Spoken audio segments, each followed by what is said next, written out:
Good morning and welcome back to the show and Coffee Talk. We're here today in studio with Dr. Jenni and James, and today we're going to cover a cool, fun topic, some positivity in our world, and we call it unicorn farts, aka not always unicorn farts. Good morning. What kind of coffee do you have? Well, I'm drinking the energy drink this morning. I'm drinking root beer coffee. Root beer coffee? You Yeah. put root beer in your coffee? Sometimes. That's odd. Indeed. Well, so the topic of unicorn farts is something that Dr. Jenni and I have always kind of kid around about, and make sure that we carry along some unicorn farts. You know, unicorn farts come complete with no smell, a little poof, and a whole lot of sparkles and magic. Actually, they come with the perfect smell. They come with the perfect smell? Yes. What smell is that? Whatever is the perfect smell for each individual. Oh, okay.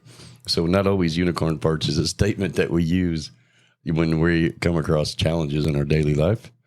And we always comically and positively remind ourselves that we are operating in a spiritual world with our own beliefs, even though we have a little issue that pops up here and there. Bless you. You need a tissue? Why did I sneeze? Unicorn farts is kind of a little quick analogy for us to stop and say, you know what? Let's just remember that life is a unicorn fart, and we can turn it around and spend it any way we want to, and make it more what we like and about what we like and what we love about each situation and topic that pops up, and takes the negativity out of a negative situation. Right. Yeah. I think that's the key is we use it to remind ourselves to stay light and have fun and not get so beat down or serious when an issue pops up.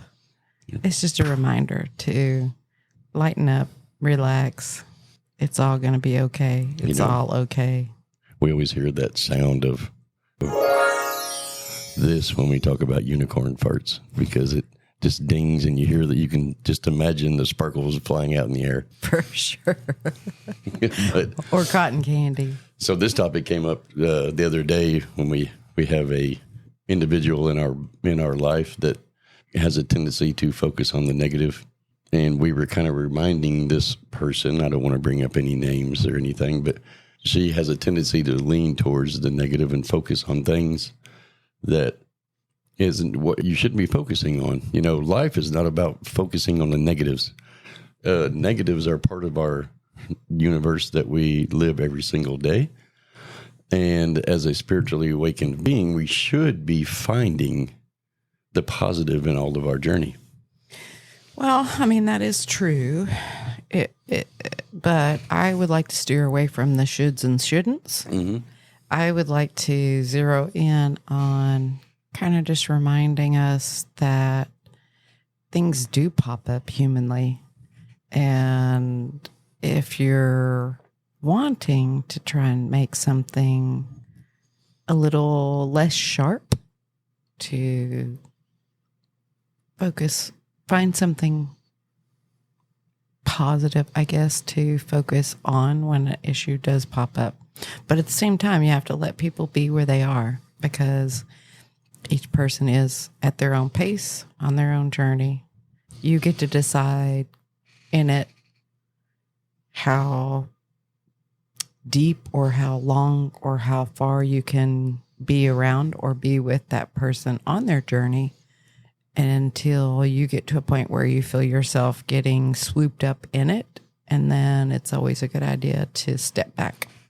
Yep, I understand. You know, unicorn farts are a way of recognizing what the universe is bringing to you in an energetic manner, because you have contradicting beliefs that are going on, or you have energy that's not resonating with each other.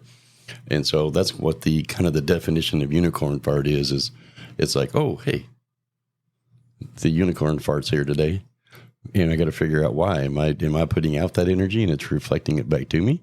Or do I have something in my belief system that's not resonating within that situation? Right. Yeah.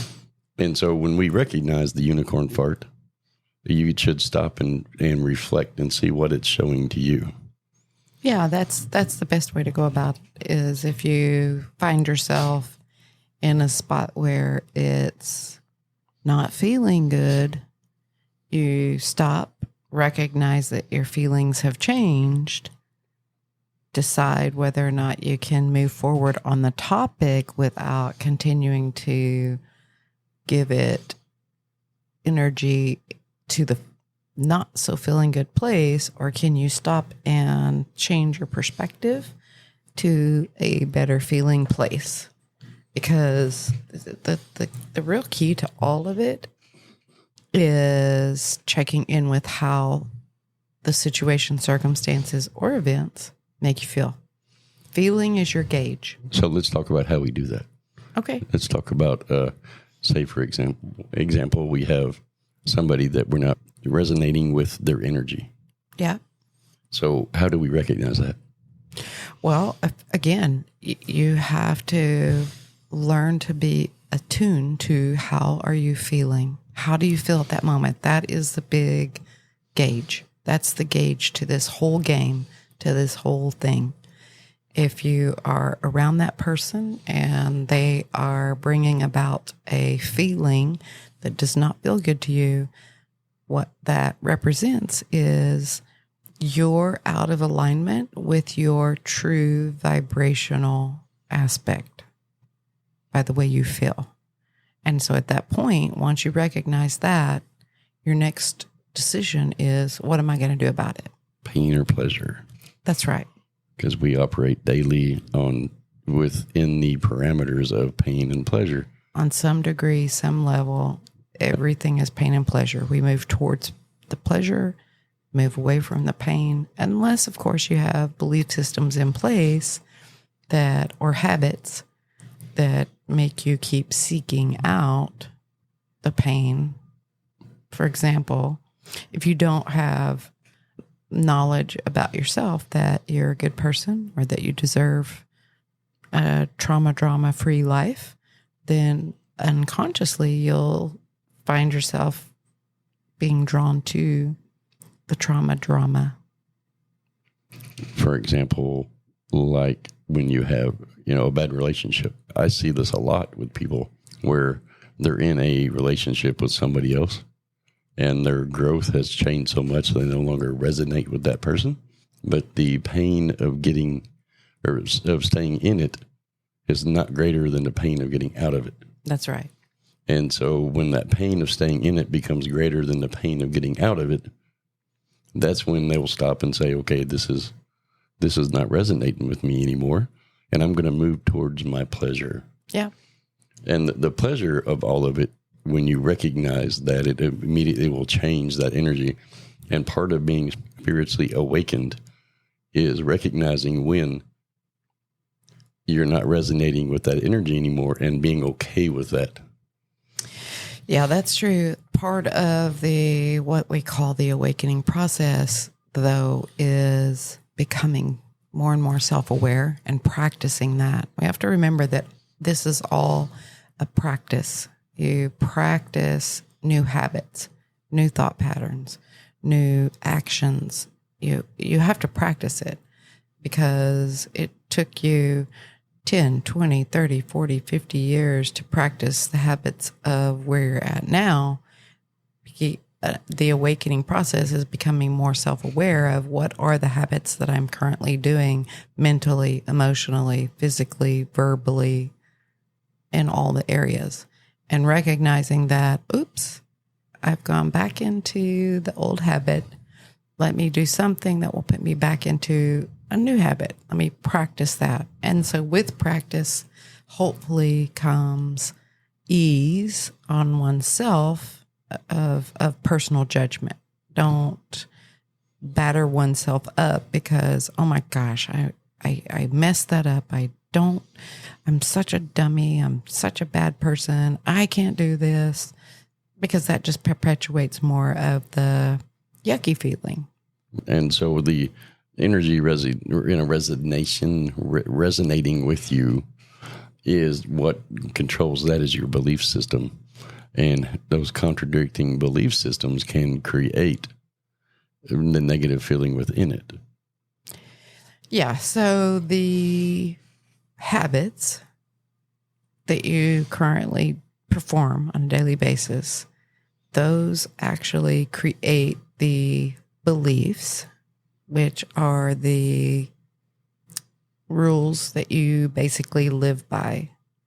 And that then stimulates an emotion around the topic.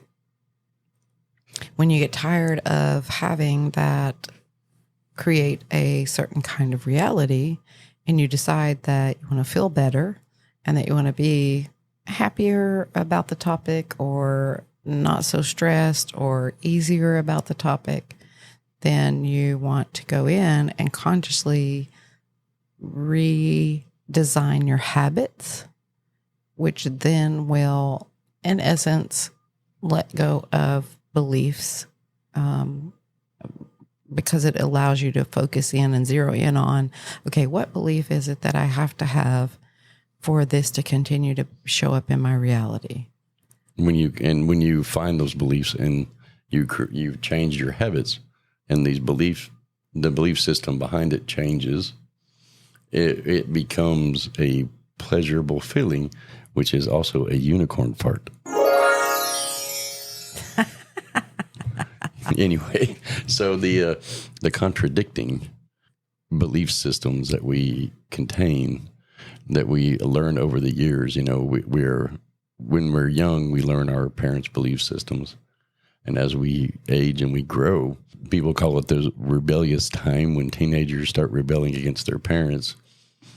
And they're viewed that they're just rebellious or wild or whatever, when all reality is they're starting to form their own belief systems. Yeah, that's right. And when you form your own belief systems, it starts contradicting one. Like, here's a prime example. I was always taught when I was a baby that I was allergic to cats. My mother, and the reality is my parents didn't like cats. Right. And so they convinced me that I was allergic to cats.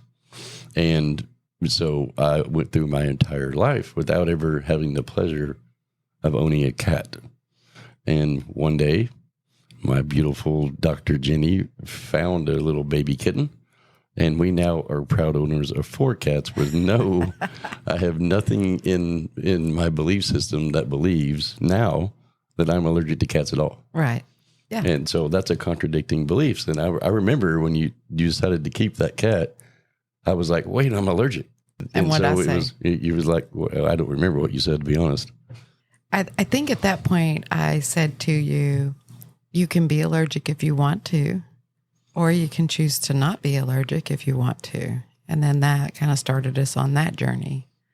And then I found out very shortly thereafter, when the cat was sleeping next to my head, that there was absolutely nothing, no response. Right. So then what happened next, we'll go on a short little divergent here. What happened next is I put in place physical tasks or physical things that would help you work within your belief systems temporarily. And so if you remember, I said, well, we can bathe her and we can wash her off with a washcloth because it's usually the cat dander. And so I would bathe her. You remember when I would bathe her when she was tiny? And so that allowed you to embrace that and work within your belief systems. And then by nature of our higher self always knows what you need, what you're ready to let go of, what needs to be put in place.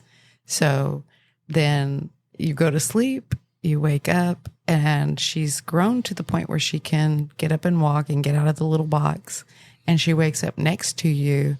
And I think at that point you came to the realization that, oh, I don't feel bad. I don't have any symptoms. I don't have any. And I think that was the probably epiphanal kind of changing moment. I do remember that when I said, hey, I don't even have a runny nose. Yeah.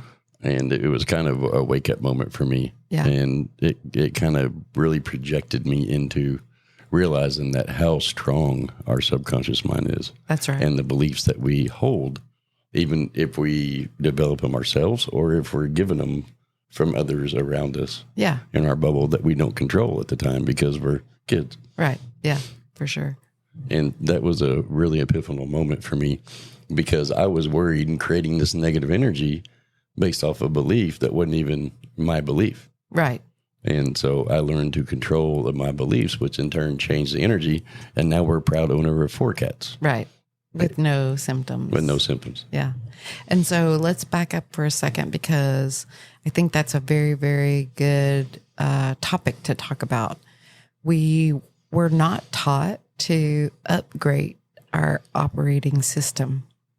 And what we're taught is that we must respect our parents and honor and obey and all of that stuff. And we get tangled up in, okay, well, if I change my belief system, that's not me respecting my elders, respecting my parents. And instead, what needs to be given space is that it's okay for me to update my operating system. It's okay for me to change those beliefs and change those things out. Because as a doctor of anthropology, what I know is that even in the era that you're raised, the beliefs get to a point where they don't fit that era. We don't live in caveman era anymore, but some people still carry caveman concepts that don't even, or let's come a little closer. We don't live in depression, but there are still people that will gather things as if it still is the depressional times. AKA hoarders. Hoarders. There's actually a TV show out there that's like 19 seasons deep over that. Right. And so you have to update your operating system, AKA belief system, because times change and change is the only constant. And so it's beneficial to change those. Is really stop and take a look at something when it's not resonating with you. Yeah. And why. And identifying each purpose of the why. Right. Why does that not feel good? Why am I not talking to that person? Why do I not want this truck anymore?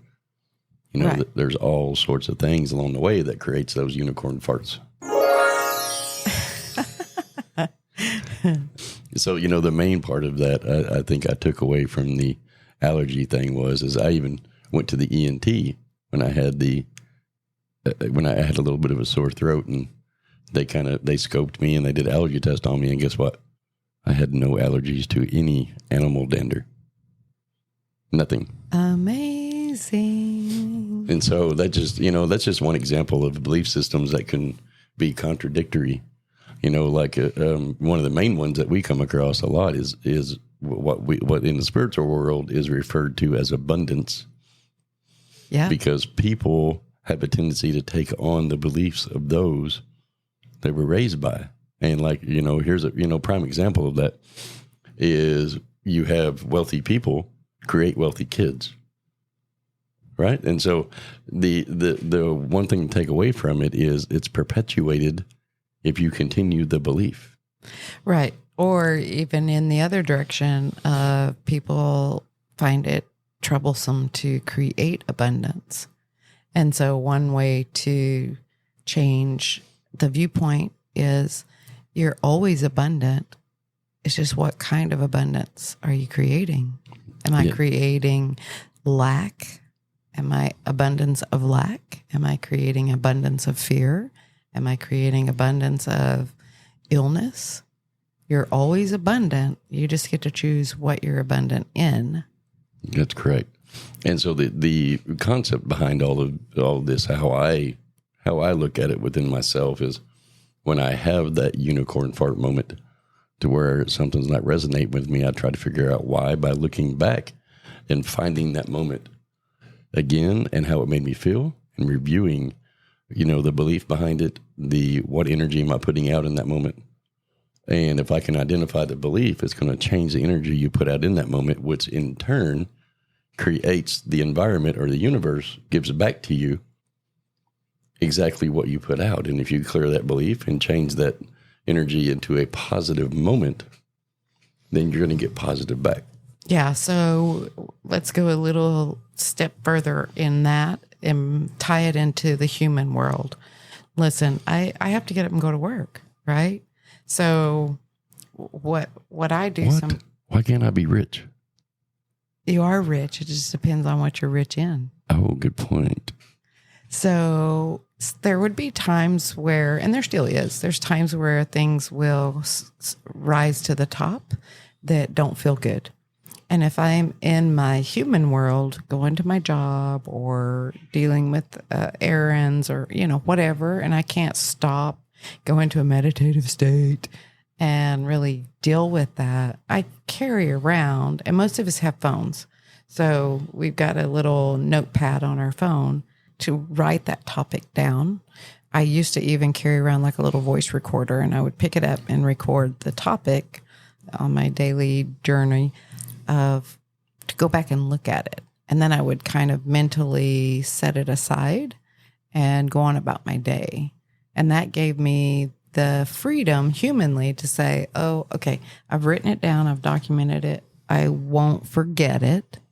And then in the privacy of my home, when I have time to stop and be uninterrupted and really check in with it, in case it brings up some sort of emotion or something that I don't necessarily want to present in my human life, my world, then I can do that in the privacy of my home, especially depending on how sensitive the topic is.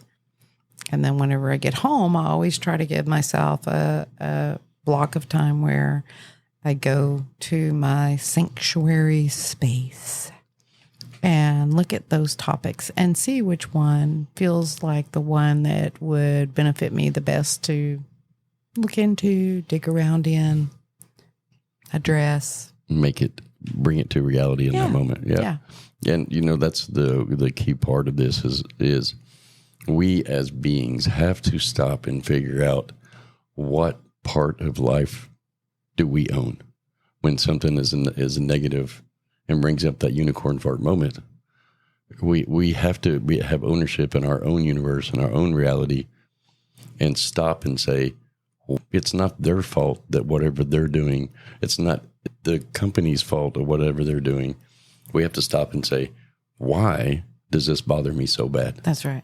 That's accountability. It's accountability, right. And being who you are, which in turn creates that value within yourself, and it gives you empowerment to continue to do that, which makes life easier. And you saying that like Dr. Jenni's suggestion, tip of the day is take notes throughout the day, even do it on your phone, and stop when you get home for 5 minutes and figure out what belief was that hitting, what note was that hitting in your belief system that created that negative response or feeling. Yeah. What was it that it triggered that created that not so pleasant feeling? Correct. You figure out what belief has created that negative energy is when you stop and look at it and change the belief behind it. Yeah. And if you're looking at it truly and wholeheartedly, you'll be able to easily change that belief because it obviously doesn't resonate with you. Right. Yeah. Change it, or even decide, do I even need this anymore? Just remove it completely. Yeah, you just remove it completely. Okay, and so how do we do that? What is the technique on doing that? Well, again, you've got to figure out what that technique is for you. So I'll share mine. This is how I do it. When I have a belief that I am done with and I don't need it anymore, I have a visual universal library. And so I will visualize taking that little topic, library book, put it on the shelf in the library for all to utilize. And it gets to go and live there in the big multiverse. Are you referring to the Akashic Records? Ooh, Akashic Records. There's a controversial topic. No, I'm playing. Yes. And putting it there. And that way I can release it. I don't have to mess with it anymore. I don't have to own the history of it. It can just be something I experienced put it in the library for all to enjoy and move on. Including yourself. You can Including myself. You can pull it down and refer to it later. That's right. The topic of the day is the unicorn farts and identifying those moments in your life that create negative beliefs or negative feelings or energy around you within your bubble that doesn't necessarily feel good anymore. You know, the pain and pleasure concept we operate within. And, you know, to kind of recap a little bit on it, you know, the energy that you're getting reflected back from the universe is because you've created it based on a belief after a situation or circumstances happened. And you have to stop and take that time and take a note of it, a little mental note, whatever you do. We always suggest people take notes. Yeah. And stop and read it and look at it when you get a moment. And if you can identify that negative feeling that you're getting that is created by that belief, then you change your operating system. That's right. And then it goes from pain to pleasure. Right. It changes your perspective so that you can look at it through a different view and change the belief and change the feeling about it. And the key part of that is the belief, because if you believe, you can feel better. You can be better. You can become what you want to be within your beliefs. It creates a better positive energy. And doing these steps on those negative things will give you that higher self-value, self-worth. Yeah, and it'll reinstill a sense of control.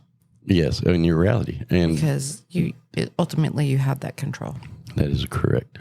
And the keynote to that is Dr. Jenny's tip of the day is to take notes when something doesn't feel good. Yep. Review it later and stop and realize, hey, this is just not for me. And then you have a unicorn fart moment.